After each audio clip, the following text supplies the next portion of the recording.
Hello everyone, my name is Anna. I'm part of the team here at Define Instruments, and today I'll be taking you through a short presentation to introduce to you one of our latest products, the TwinLink, a point-to-point wireless input-output unit. This presentation will take about half an hour. If you have any questions during the presentation, please enter them at the window on the side of your screen and I will answer them at the end of the session. What you will learn today. The first thing I will be covering is what is the link and how does it work. And I will also cover how it differs from the traditional mesh networks that operate today that you might be familiar with. I'm also going to cover some of the fantastic features and capabilities of the TwinLink. Then I'm going to hand over to one of our engineers who will show you just how simple and easy it is to set the TwinLink up using our Toolbox software. Then we will go on to show you some application examples, and then I'm finally going to end with a question and answer session. Right, let's meet the TwinLink. The TwinLink is designed to be used for transmitting a signal, such as 4 to 20 milliamp, via a wireless link in an industrial environment. The beauty of wireless communication is it eliminates costly cabling to get your signal from one device to another.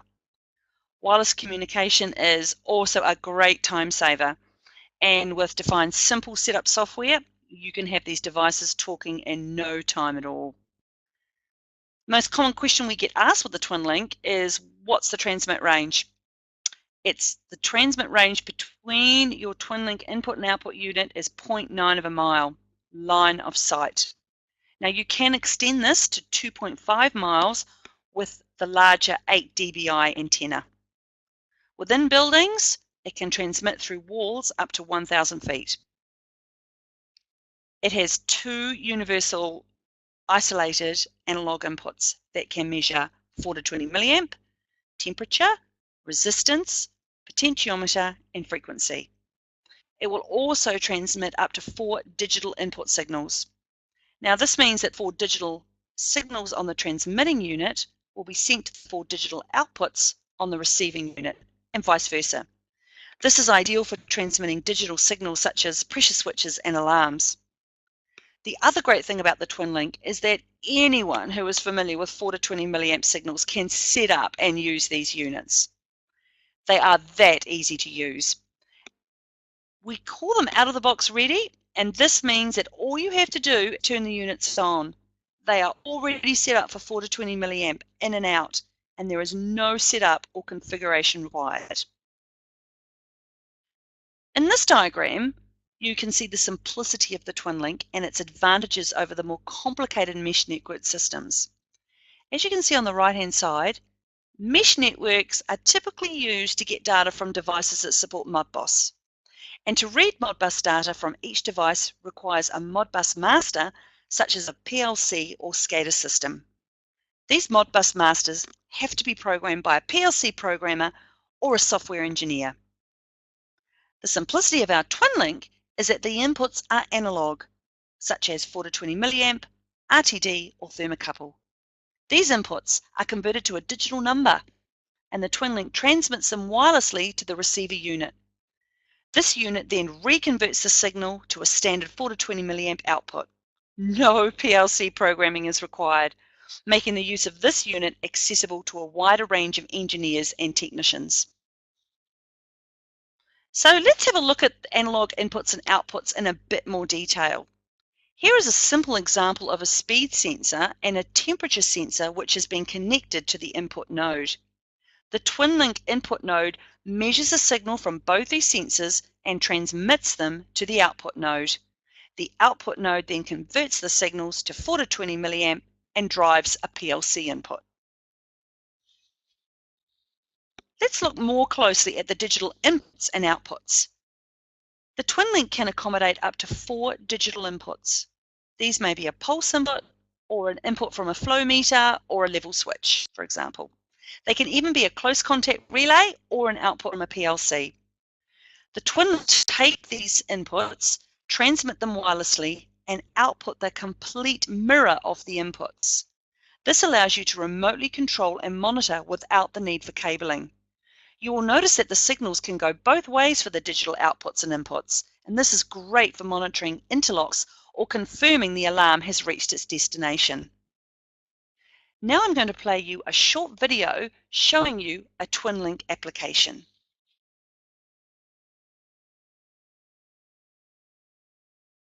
A hilltop flower nursery supplier uses water from a reservoir to irrigate its thousands of seedlings.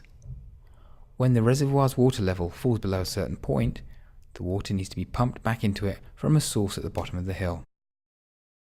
A dense forest is immediately in front of the nursery, and there is no line of sight from the pumping station to the reservoir. To achieve a successful link, 3 devices are required: the TwinLink I/O pair plus a repeater unit. The P2P-I unit measures the 4 to 20 mA output signal from the reservoir level sensor. This signal is converted to a digital message and transmitted to the repeater. The repeater forwards this digital message to the P2P-O unit. It reconstructs a signal into a 4 to 20 mA output that is wired to an existing pump controller. It is also possible to reduce costs by programming the input device as a controller to control the pump directly, removing the need for a separate pump controller. The reason I chose that video to show you is that it introduced the repeater unit between input and output nodes. They are designed to enable you to increase the distance between your input and output nodes and to assist in navigating around obstacles to give you line of sight. Here I'm showing you a very similar application to the one I've just shown you. In this application, the input unit is measuring a 4 to 20 milliamp signal from a level sensor in a tank.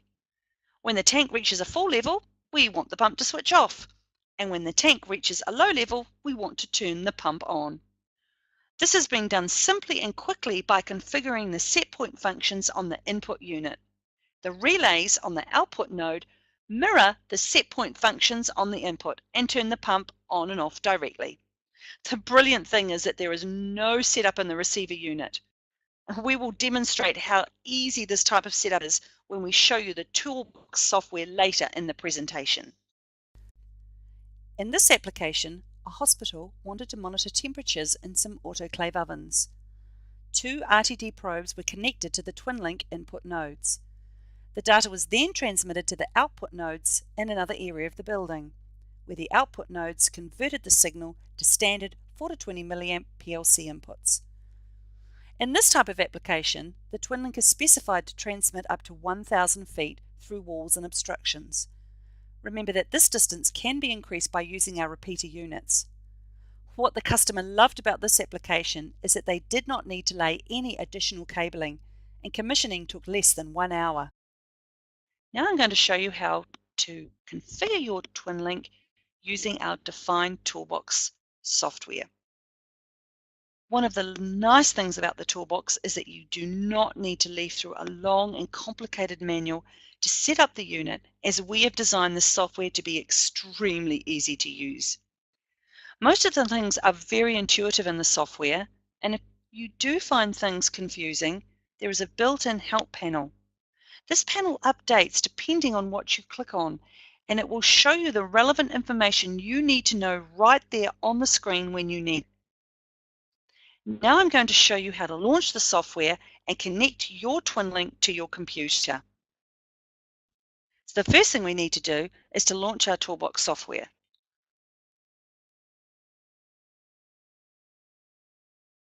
Now the next step is for me to connect my TwinLink input unit, which I'm just going to convert to my live webcam to show you how quick and easy it is to connect this up. Here you can see I'm simply powering up the 24 volts into the input unit.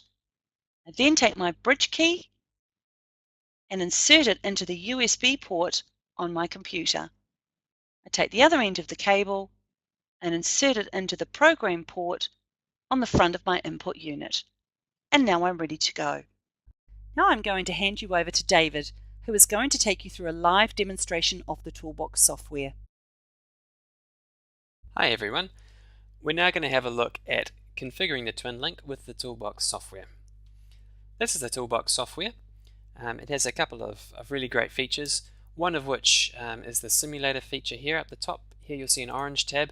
That actually will let you follow along with what we're doing here today at home without having a TwinLink. So if you haven't got one yet, you can actually click on TwinLink here and you can go through most of what we're doing, or you can just have a play and get familiar with this software at your own time. So feel free to download the software and have a look at that after this presentation. So let's go back to the Connect tab and we'll connect to the unit I've got here on my desk. It's already connected, as Anna showed us, to both USB and power. So all I have to do now is just click the green button and the software goes away and it finds the correct COM port and everything like that from the USB, and it's all connected without you having to worry about anything like that. The diagram in the middle here is showing us our typical setup. So we've got the universal input node in orange. That's what we're connected to now.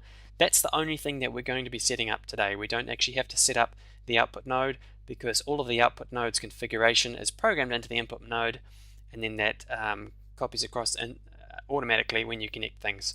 So it's actually also nice to note that we don't have to have the output node powered today to set up the whole system. So we can set up just the input node, and then later on in the field we can plug the output node into power as well. You'll see on the right hand side of the screen a pane which has got a whole lot of text in it. That is our help information. The information in that pane keeps changing as we click around the software, and it will show you help text that is relevant to whatever item you're working with at that time. So it's a great tool for people who aren't quite so familiar with our products to make their way through the setup. It explains most things in pretty easy terms, and it also gives you example applications and things. So that's a great feature to keep an eye on as we go through this presentation, and you'll see what I mean about it telling you what you need to know when you need to know it. The only other thing we're going to do on this overview page before we start setting up inputs and outputs and things like that is we're just going to have a look at the connected node information down here. Most of this is just status things that we don't need to worry about, but one thing we will have a look at is just to make sure of the regions. So this device has got several different regions that we can pick from, and you'll see the certifications there.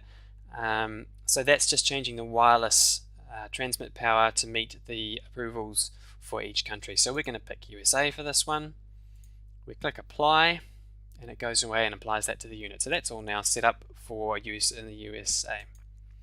So we click on the input and output tab up the top here, the purple one, and it's showing us information about our inputs. If you look down the left hand side, you'll see a 1 and a 2. That's our two channels. So I can click on both of those channels and I get data from the two of them. Both channels are interchangeable in terms of features and capability. We're going to use channel 1 today, and we'll be setting that up for our tank application. At the moment it's in 0 to 10 volt mode, and I've got it plugged into a voltage source. So I'll just show you some of the basic features that we've got here, and then we'll have a look at configuring it. Down the bottom, one nice thing to use when you're commissioning or debugging the TwinLink is this live trace graph. So at the moment all you can see there is a blue line.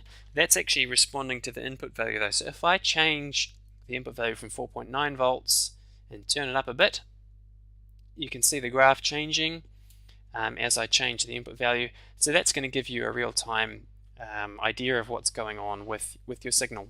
So that's quite handy if you've got a noisy sensor, or if you're just debugging something, or you want to make sure that something's there. It also changes and tracks the output as well. So you can see now we're seeing the output from 4 to 20 milliamps, and that's tracking the input as well. Again, we have the help pane on the side, and that's giving us things like our wiring diagrams for our 0 to 10 volt mode. There's a few different options there that we can click from, and it gives us different wiring diagrams. Let's have a look though at setting this up for our example application. So our example application is a pressure sensor monitoring the water level in a tank, and then the other side of the TwinLink pair, the output, is being used to control a motor pump. So the input that we see here, input 1, is that's the signal that we're seeing on the input the input device, input channel 1. The output side is actually on the other side of the wireless link. That's what's coming out of the output node. So when we program in settings here, that's what will come across later on when we power up the output node. So let's put this in to milliamp mode. If I click on the input mode drop down here, there's a whole lot of different sensor types. So there's temperature and pulse and current sensors and all sorts of things. But right here is milliamps, and then we can further down we can select between 0 to 20 milliamps and 4 to 20 milliamps.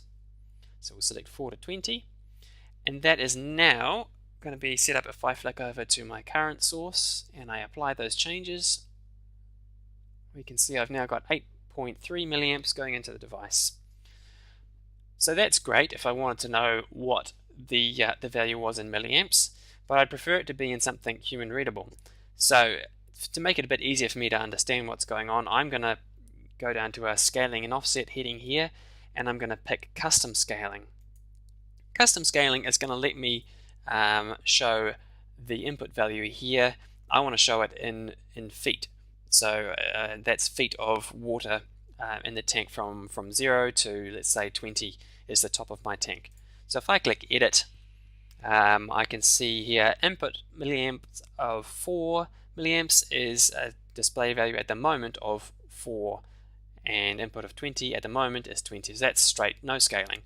But from my data sheet, I know that my sensor at 0 psi will output 4 milliamps, and at 15 psi will output 20 milliamps. So I could put in 0 and 15 here, and I would get the input value coming up in psi, but it'd be better if I can actually put in feet. So 0 psi is going to be 0 feet, and if we look up for water, 15 psi is 34.6 feet. So if I now click done, that 8 milliamps, once I click apply, will be translated into feet. So that's now 10.03 feet of water from the bottom of the tank. The retransmission is still showing for a display value of 4 is a display value, an output value of 4 milliamps. That's actually a bit confusing at the moment because that 4 is now 4 feet, and that's not really going to mean anything to us. So it'd be much better to say that a display value of 0, which is 0 feet of water, is going to be 4 milliamps. And let's say that the top of my tank is 20 feet, so now that's going to be 20 milliamps. So it's nice to note that we don't actually have to put 34.6 feet in here again, so we're using a different scaling for the input and for the output. So if I click apply, you can see that the output value has now changed, and that is scaled now for the extents of our tank being on that 4 to 20 milliamp output. So that's the input taken care of. We could do a few things like filtering and adjusting of offsets, but those are all pretty self-explanatory. And there's also linearization if you wanted to have a funny shaped tank, like a cylinder on its side. But those are all explained in the help here, and you can figure that out. It's not too hard. So let's have a look at the set points for our application. The set points are what we're going to use to control the pump. On the output side, we have 2 relays and 2 digital outputs. At the moment, you'll see that each of these is in transparent mode. Sorry, that one's still in control. But the rest of them by default come in transparent mode. So what the transparent mode does is there's inputs on the input side, and the state of them is sent to the output side, and when they're in transparent mode, they will echo exactly the logical state that you see on the input side. So if you if you close the contact here, you'll close the contact there. So let's have a look at relay 1. We're going to use this to control our pump. It has a whole lot of different modes, but we put them into 2 categories of control and alarm. Because we're controlling a pump, control is the obvious choice. If I select this function drop down here, we can choose from a whole lot of different applications that we've programmed in. You actually see a diagram here as well for the different modes. So we do have heat and cool modes and all sorts of other modes in here, but the one we want today is the energized below, because when the water level goes below our trip point, we want to turn on the pump, and when it goes above a certain value, we want to turn off the pump. So on, off, energized below. And you'll notice that on the right hand side here, our help is showing us a nice graph of the behavior here.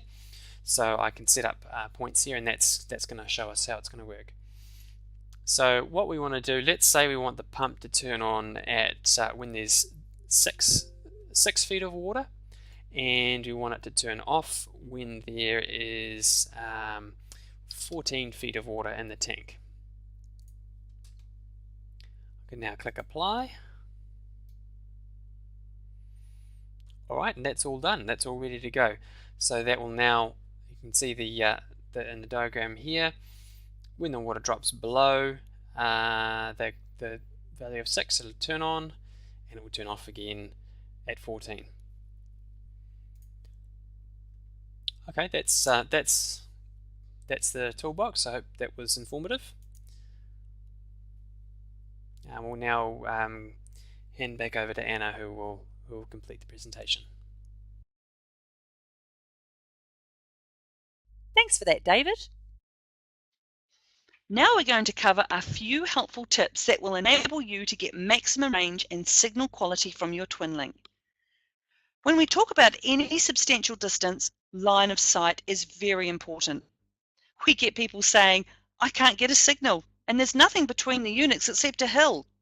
That's why we developed the repeater unit, so that you can navigate the signal around obstructions. Height too can be helpful and can improve the signal strength. For example, if you mount the TwinLink at floor level, the signal has more objects to go through, and this compromises the signal strength. By simply mounting the TwinLink at ceiling height, the wireless signal does not have to go through any furniture or machinery to get to its destination, improving your signal strength. Link quality is also very important. While the TwinLink can transmit when the link quality is low, a high signal strength will be much more stable. And for outside installations, remember weather can be a factor. If you have a low signal strength on a fine day, it won't improve in a rainstorm. Now we're going to a Q&A session, and I'm going to invite Anthony, another one of our engineers, to assist me in answering your questions. While we wait for some questions to appear, let's talk about some application examples for the TwinLink. One interesting application that comes to mind is the installation of a TwinLink in Outback Australia. Their problem was one of continuous lightning strikes that not only destroyed their instrumentation, but their underground cabling as well. They wanted to monitor both temperature and humidity in various locations on a large outdoor site and send this information back to a PLC. So you can imagine they got very frustrated having to replace their underground cabling every time there was a lightning strike. Our distributor suggested the TwinLink as a possible solution. They installed TwinLinks around their site, linked them to the PLC, and they haven't had to worry about lightning strikes ever since. Oh great, we've got some questions that have come up. My first question is an excellent one. It says, how many repeaters can I use between the input and output nodes? I'll just hand over to Anthony to answer that question. The answer to the question is you can use 16, but most practical applications you're probably only ever going to use 1 or maybe 2. Thank you, Anthony, for that answer. That's very helpful. Another question that's come up is, if I mount the TwinLink in a box, is there an extension cable available so I can mount the aerial on the outside of the box? Yes, there is an extension cable. The first thing to be said is if you've actually got a plastic enclosure, there's no need to actually mount the aerial externally. It's only if you've got a earth, metal, stainless steel enclosure that this will make a difference. So in that application, yes, we do have a couple of cable links that will let you mount the aerial on the outside of your enclosure.